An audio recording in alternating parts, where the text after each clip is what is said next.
పెళ్లి చేసుకున్నారు, సత్యనారాయణ వ్రతం చేస్తారు. ఏ కొత్త విషయాన్ని జీవితంలో అనుసంధానం చేసుకున్నా సత్యనారాయణ వ్రతం చేస్తూ ఉంటారు.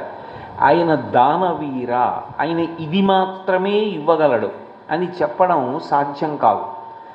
ఆయన ఏదైనా ఇవ్వగలడు, ఏదైనా ఇవ్వగలడు అని చెప్పడం కోసమే ఆయన దానవీరత్వం ఉన్నవాడు. అలాగే దయావీర, ఒకరి దగ్గర ఎంత శక్తి అయినా ఉండొచ్చు, కానీ మనసు యందు ఆర్ద్రత లేదనుకోండి, అటువంటి వ్యక్తిని మీరు ఆశ్రయించి కూడా ఏ విధమైనటువంటి ప్రయోజనము ఉండదు.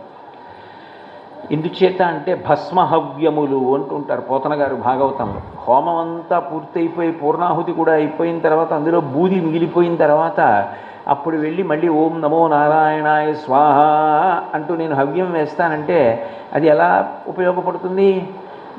హోమం అయిపోయి